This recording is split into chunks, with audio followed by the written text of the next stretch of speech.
Hello friends, welcome to our Telugu soul stories with deep voice. నేను మీ honey butterfly. ఇక స్టోరీలోకి వెళ్దామా? మరువని జ్ఞాపకం పార్ట్ 5. ఇప్పటి వరకు ఏం జరిగిందో తెలుసుకోవాలి అనుకుంటే ఇంతకుముందు వీడియోస్ తప్పకుండా మీరు చూడాల్సిందే. ఇంట్లో వర్క్ అంతా కంప్లీట్ చేసుకొని అలా రిలాక్స్గా సోఫాలో కూర్చున్న సోనియా అప్పుడే డోర్ బెల్ మోగడంతో వాళ్ళ అన్నయ్య వచ్చాడు అన్న ఉద్దేశంతో వెంటనే వెళ్ళి డోర్ ఓపెన్ చేసింది. అయితే ఎదురుగా తనకి వాళ్ళ అన్నయ్య కనిపించలేదు, వివేక్ కనిపించాడు. అతనిని అలా చూసిన సోనియాకి చాలా కోపం వచ్చింది. అసలు అతనితో మాట్లాడాలి అని కూడా తనకి అనిపించలేదు. అప్పటికే వాళ్ళు పెళ్ళయ్యే వరకు ఇలాంటివన్నీ చేయకూడదు అని అనుకున్నారు. కానీ తాగిన మత్తులో ఉన్న తనపై అడ్వాంటేజ్ తీసుకొని కావాలని అలా చేశాడు అని తలుచుకుంటుంటేనే కోపం కట్టలు తెంచుకుంటుంది. చేయడం కూడా అలా ఇలా కాదు, మొదటిసారి అని తెలిసినా కూడా ఇష్టం వచ్చినట్లు అనుభవించి బెడ్ నిండా రక్తం చూసి కూడా అలా ఎలా చేయాలనిపించింది అని అతనిపై అసహ్యం కూడా వచ్చింది. ఇక అవన్నీ మనసులో తలుచుకున్న తర్వాత అసలు ఎందుకు వచ్చావు అని కోపంగా అతనితో మాట్లాడాలని కూడా అనుకోకుండా వెంటనే డోర్ క్లోజ్ చేయాలనుకుంది. కానీ వివేక్ వెంటనే తన చేతులతో తలుపును వేయకుండా ఆపి, ఎందుకు ఇలా చేస్తున్నావు, ఒకసారి నేను చెప్పే మాట వినొచ్చు కదా అని అంటూ ఉన్నాడు. అయినా సోనియా అస్సలు వినలేదు. చాలా ఫోర్స్గా ఆ డోర్ క్లోజ్ చేయడానికి ట్రై చేస్తుంది. ఇక్కడ నుండి వెళ్ళు, నాతో మాట్లాడుకు అని కోపంగా అంటూనే ఉంది. అంతలో ఎందుకు ఇలా చేస్తున్నావు, నేను చెప్పిన మాట వింటావా లేదా అని కోపంగా తలుపు గట్టిగా వెనక్కి నెట్టేశాడు వివేక్. దానివల్ల సోనియా ఆ ఫోర్స్ తట్టుకోలేక వెనక్కి పడిపోయింది. ఇక ఆమె మోచేతికి కొంచెం దెబ్బ తగిలింది. అప్పటికే తన బాడీ అంతా చాలా నొప్పులుగా ఉంది. ఇప్పుడు ఇలా పడ్డం వల్ల తనకి మరికాస్త నొప్పులు అనిపించి అమ్మా అని కొంచెం బాధగా అరిచింది. వెంటనే వివేక్ వెళ్ళి తనని లేపి తన చేతులతో ఆమెను పట్టుకొని అలా తీసుకుని వెళ్ళి సోఫాలో కూర్చోపెడుతూ, ఎందుకు ఇలా మొండిగా ప్రవర్తిస్తున్నావు, నేను చెప్పేది ఒక్కసారి వినొచ్చు కదా, ఎందుకు అలా నెట్టేస్తున్నావు, నాకు బాధగా అనిపించదా, నన్ను క్షమించు అంటూ ఏవేవో మాట్లాడుతూ ఉన్నాడు. వద్దు, ఇవన్నీ చేయకు, చేయాల్సినంత అవసరం కూడా లేదు. ఇప్పుడు మళ్ళీ మంచివాళ్ళ నటిస్తున్నావా, ఇలాంటి నటనలు నా దగ్గర వద్దు. ఇప్పుడు మా అన్నయ్య వస్తున్నాడు, ఇలా మన ఇద్దరిని చూస్తే తను నరికి పాతేస్తాడు, ఇక్కడ నుండి వెళ్ళిపో అని అక్కడి నుండి నెడుతూ ఉంది.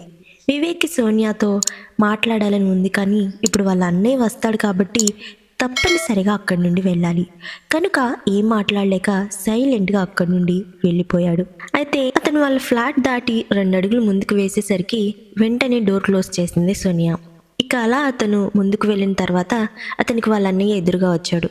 ఒకరికొకరు తెలియదు కనుక ఎవరూ టెన్షన్ పడలేదు, ఎవరూ మాట్లాడుకోలేదు. ఎందుకంటే సోనియా వాళ్ళ ఫ్లాట్ తర్వాత మరొక ఫ్లాట్ కూడా ఉంది. అలా పక్కపక్కనే రూమ్స్ ఉన్న కారణంతో సోనియా వాళ్ళ అన్నయ్య ఎక్కువగా పట్టించుకోలేదు. వెంటనే వాళ్ళ అన్నయ్య వచ్చి కాలింగ్ బెల్ కొట్టాడు. వెనక్కి తిరిగి సోఫా దగ్గరకు వెళ్తున్న సోనియాకి ఆ కాలింగ్ బెల్ వినిపించిన వెంటనే ఇప్పుడే కదా వెళ్ళాడు, ఎందుకు ఇలా చేస్తున్నాడు అని కోపంగా వెనక్కి తిరిగి డోర్ ఓపెన్ చేసింది. ఎదురుగా వాళ్ళ అన్నయ్య కనిపించాడు. ఇక వెంటనే కూల్ అయ్యి రా అన్నయ్య అని లోపలికి పిలిచింది. లోపలికి వస్తున్న కమల్, ఇప్పుడే ఒక అతన్ని చూశాను, ఇంతకుముందు నేను ఎక్కడైనా తనను చూసానా, నాకెందుకో అతను నాకు తెలిసినట్లు అనిపిస్తోంది అని అన్నాడు. ఇప్పుడు వెళ్ళింది వివేక్ కదా, తనని ఏమైనా చూసాడా అని ఒక్కసారిగా భయంతో కాళ్ళు చేతులు వణికాయి. వెంటనే చెమటలు పట్టేసుకొచ్చాయి సోనియాకి. ఎవరన్నయ్యా, ఎక్కడ చూసావు, నేనెవరిని చూడలేదే, ఎటు వెళ్ళాడు అని కంగారుగా క్వశ్చన్స్ వేయడం మొదలుపెట్టింది. వెంటనే అతను, అదంతా వదిలే, ఇప్పటికే జర్నీ చేసి చాలా చిరాగ్గా ఉంది, ముందు ఫ్రెష్ అయి తిని కొద్దిసేపు రెస్ట్ తీసుకోవాలి, అసలే నైట్ డ్యూటీ ఉంది అని అతను అన్నాడు. అప్పటికి గండం గడిచింది అని సోనియా గట్టిగా గాలి పీల్చుకొని వదిలి వాళ్ళ అన్నయ్యకు కావాల్సిన ఏర్పాట్లు చేస్తూ ఉంది. కానీ ఇంతగా భయపడడానికి కారణం ఏంటంటే వాళ్ళు ఉండేది పల్లెటూరులో కాబట్టి ఒకరితో కలవడం, ప్రేమించడం వంటి పనులన్నీ అస్సలు కుదరవు. ఈ విషయం కనుక వాళ్ళ ఇంట్లో తెలిస్తే తనని అసహ్యించుకుంటారు.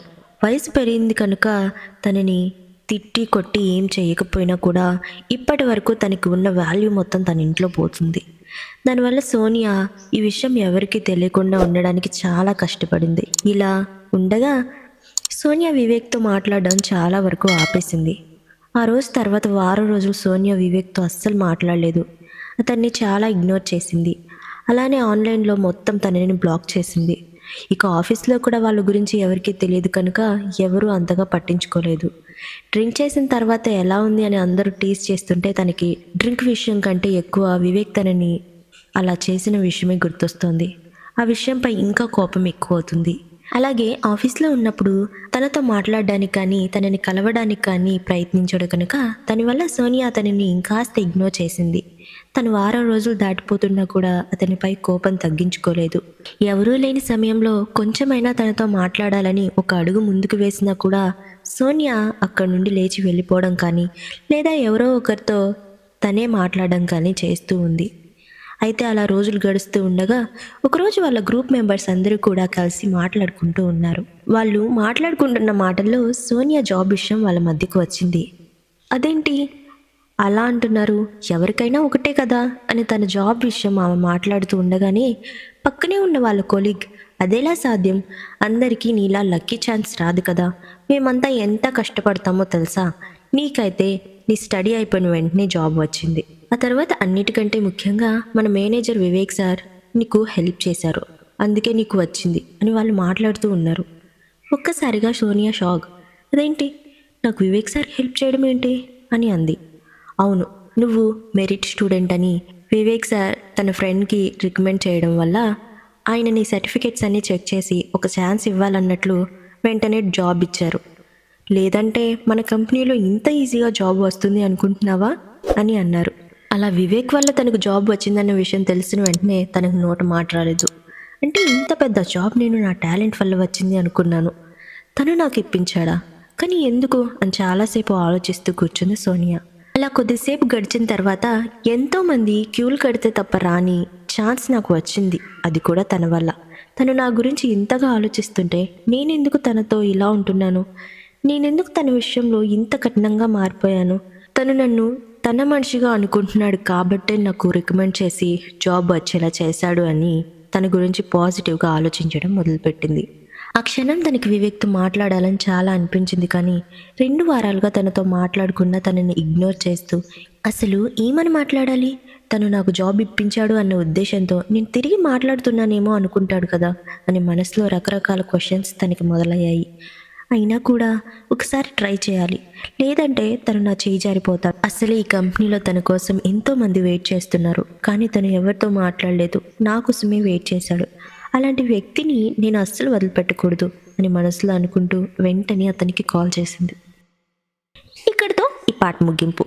ఇప్పుడు వివేక్కి సోనియా ఎలా థ్యాంక్స్ చెప్తుంది, అసలు అతనితో ఎలా మాట్లాడుతుంది, వివేక్ ఎలా రియాక్ట్ అవుతాడు, అసలు ఆ రోజు రాత్రి అలా ఎందుకు చేశాడు అని సోనియాకు చెప్తుంటే ఆమె వినలేదు. ఇప్పుడు సోనియా మాటలు వివేక్ వింటాడా? ఇవన్నీ తెలుసుకోవాలనుకుంటే ముందు వచ్చే వీడియోస్ ఖచ్చితంగా మీరు చూడాల్సిందే. అలాగే మన ఛానల్ని సబ్స్క్రైబ్ చేసుకొని మీ సపోర్ట్ని కూడా అందించండి. వీడియో నచ్చితే లైక్ చేయండి. మీరు ఇచ్చే ప్రోత్సాహం రాబోయే కథకి శ్రీకారం. మళ్ళీ నెక్స్ట్ ఎపిసోడ్లో కలుద్దాం. అంతవరకు బాయ్.